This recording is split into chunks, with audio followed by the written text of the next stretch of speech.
साहब लहरा बोलो सुनो पढ़े लिखे के चाहिए बात समझे हमने कहनी जब परसों सब देखनी जा तू ही हला कर देबो चुपो नहीं करावे के चुप करावे वाला आदमी बेसी हला कर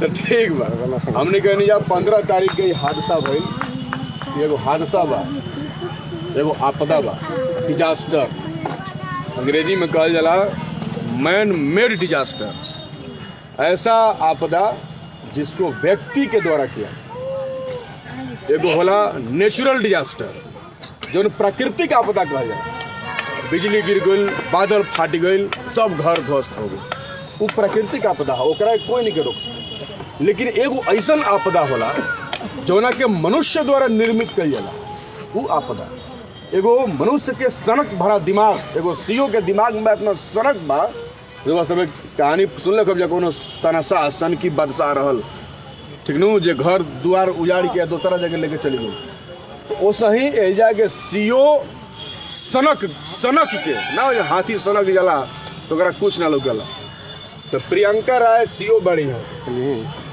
तो उनकर सनक जौन बा वो सनक के प्रकोप रउआ सबे के झेले पर और सारा लोग के उजाड़ जबकि सच्चाई बा कि हाई कोर्ट में केस बा एगो कृष्णा सिंह नाम के व्यक्ति केस के लिए बड़ा हाई कोर्ट में 9 आदमी के अतिक्रमण हटावे 9 आदमी जो होने देवाल के किनारे बसल ओकरा में हाई कोर्ट कहले बा हाई कोर्ट में लोग केस हारत रहे तो हाई कोर्ट से लोग डिसीजन लेके आए कि हमको इतनी स्वतंत्रता दी जाए कि हम सीओ के यहाँ जाकर के अपने वाद का हल कर सकें हाई कोर्ट का अदालत के ठीक है आप सीओ के यहाँ जाइए और सीओ के विवेक पर यह निर्भर है सीओ अपनी अदालत में यह वाद चलाए और ये तय करे कि व्यवहारिक स्थिति उस स्थल का क्या है खाली कराना जरूरी है कि नहीं इस सारा बात 7 आदमी खाती भाई लेकिन सीओ हिजा से आके और 46 आदमी के नाम जोड़ दिले बड़ी और जोड़ के सबका प्रवाद चला दिली सब कोई प्रवाद चला के और सबके घर तोड़ दिली हाई कोर्ट घर तोड़े के आदेश ना दिले गलत बात सीओ हाई कोर्ट गाइडलाइन दिल आप अपने यहाँ सुनवाई करिए कार्रवाई करके वहाँ जो कर लेकिन सीओ जे काफी दिन से जब बाड़ी एक पहले भी गरीब पर जुलूम अत्याचार के उनका ऊपर आरोप बा जब हमने को पता करी जा हमने के तो डुमराव विधानसभा के हम विधायक गए तो बक्सर हम बहुत कम आवे नहीं अब बक्सर हम आवे नहीं तो अपन प्रशासनिक काम से आवे नहीं डुमराव विधानसभा के ही काम से लेकिन बक्सर के अंदर एक तरह के गरीब पर अत्याचार सीओ के द्वारा पहले से कल जा रहा बा एकर जानकारी भी हमारा काल परसों के दरमियान जब हम पूरा जानकारी इकट्ठा करे के प्रयास करनी तो हमारा मिला इस सारा बात लेके आज हम डीएम से मिलनी 11 बजे हमारे डीएम से मुलाकात हुई हम अपना पैड पर पार्टी के पैड पर भी भाजपा माले की तरफ से हमने के प्रतिनिधि मंडल मिला जिनमें हम रही जगनारायण शर्मा जी हमने के पार्टी के नेता राजदेव कुशवाहा जी ओम जी धानी नीरज जी धानी 5 आदमी के हमने के पार्टी के प्रतिनिधि मंडल डीएम से मिलल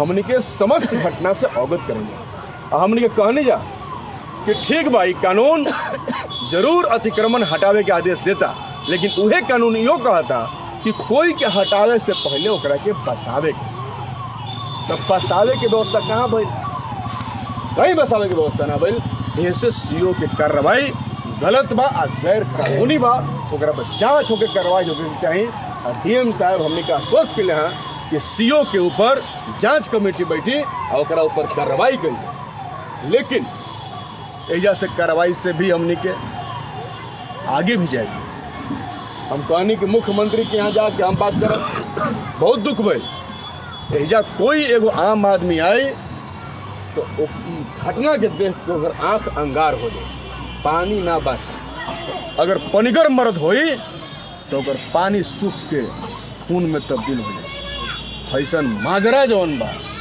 आज आज़ादी के इतना दिन के बाद हमने के उम्मीद ना रहे कि हमने के देखेगा कतना गलत भइल बा एक कोनो इतिहास में कहानी नहीं गया कोनो बात नहीं कह सकता कैसे अपना आदमी के बेघर कर जा सकेला बिना व्यवस्था के लिए कड़कड़ाता हुआ ठंड में जबकि आदमी अपना पड़ोसी के कंबल देता आदमी अपन पड़ोसी के व्यवस्था करता है जब सबके उजाड़ा दिहल गुला कोनो व्यवस्था ना बे क्या मनुष्य के जिंदगी ए समाज में ओकरा जिए के अधिकार नहीं है जरा भी कुछ नहीं है सब कुछ जन्म ले लेबा हमने के मध्यम वर्ग से बानी जा हमनी के एगो घर बा, मकान बा, 2-4 बीघा खेत खरिहान बा, लेकिन एहिजा आदमी के 90% आदमी के ना घर बा, ना खरिहान बा, ना खेत बा, ना मकान बा, कुछ नहीं।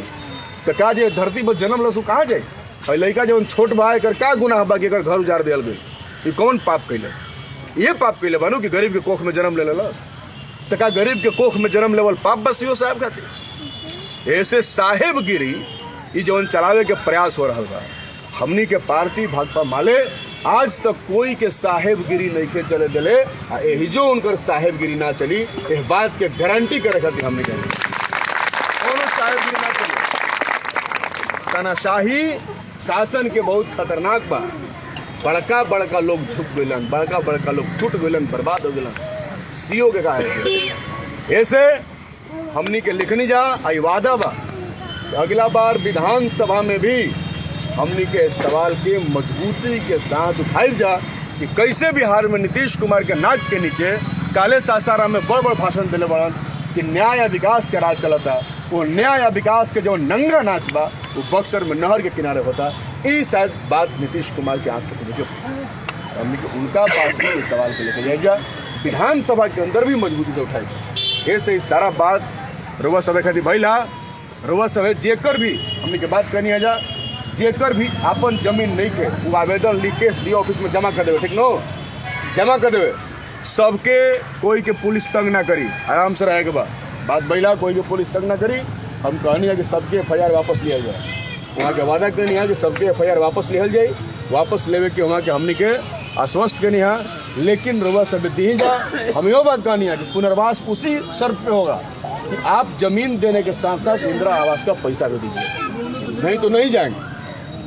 ये ना कि होने टाणी पर दे देनी जमीन, आप पता चला था कि कब्जे नहीं करो। जमीन दीजिए, कब्जा दिलाइए।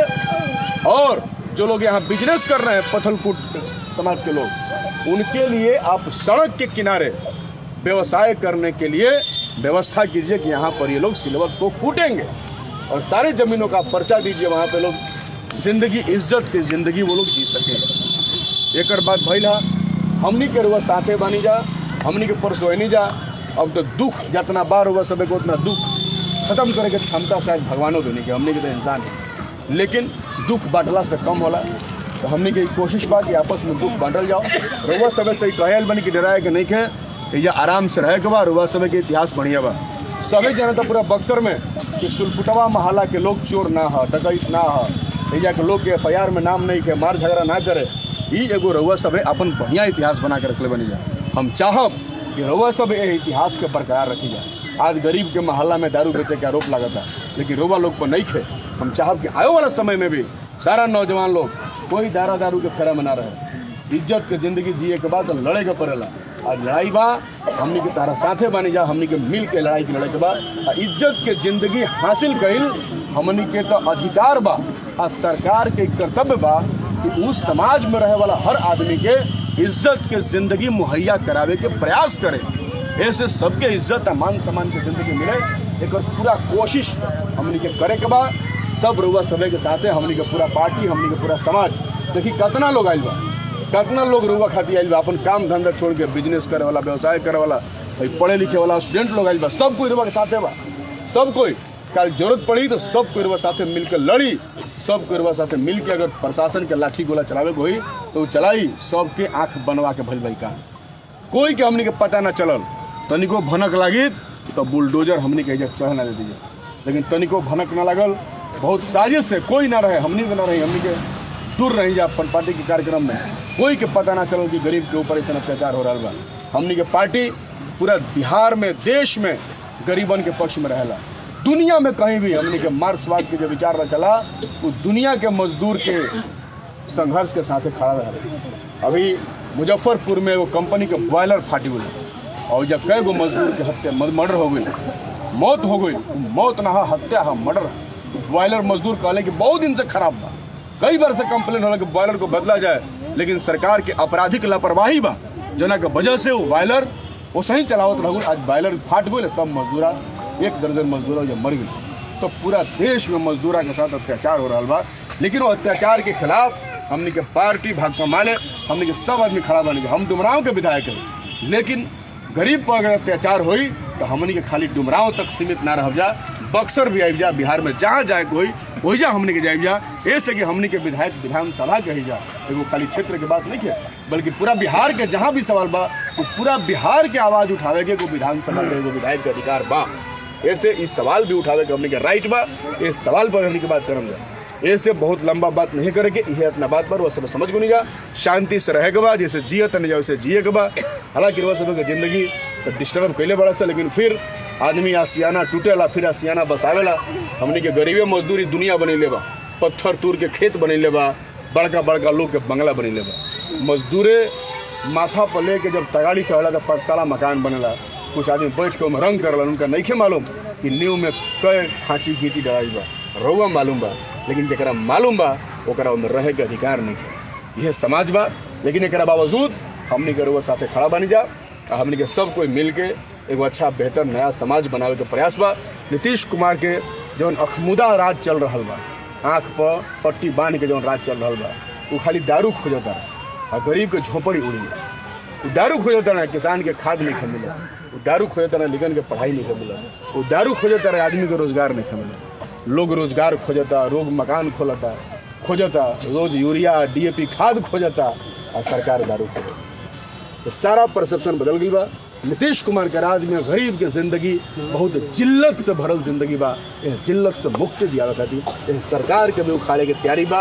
ये तैयारी में लड़ाई में रुआ सब साथ रह जा, ऐसे हमने के उम्मीद भरोसा बा। तो एक बहुत छोटा सा उम्मीद से हमने के कुछ साथी लोग जो कंबल लेके आयल बा, हमने के रुआ सब के तेल चाहते नहीं जा। हम उम्मीद करम कि रुआ सब ले हम जा, मैं हल्ला गुला नहीं करेंगे। जो नाम बा 93 आदमी के, हमने भी नाम बा 94 आदमी के लिस्ट बा, जो परसों हमने के लिस्ट बनले नहीं जा, रोहित से बना के दिले नहीं जा, उतने हमने के कंबल लेके आयल बनी जा। तो आदमी के नाम बोलाई और परिवार के लोग कंबल लेके अपन अस्थिर जब बैठे रही, कोई खाड़ा ना हो, सब कोई अपना अपना जगह बैठे रही। ऐसे ही जैसे बैठल बनी जा, नाम बोलाई और वो सब कंबल अपन ले ले हम जा, अपना जगह बैठे हम जा, हमने फिर चल जा, फिर अपन कंबल लेकर घर चल जा। सारा बात हो ठीक दो, नाम बारी बारी से बोलाई और सबके परिवार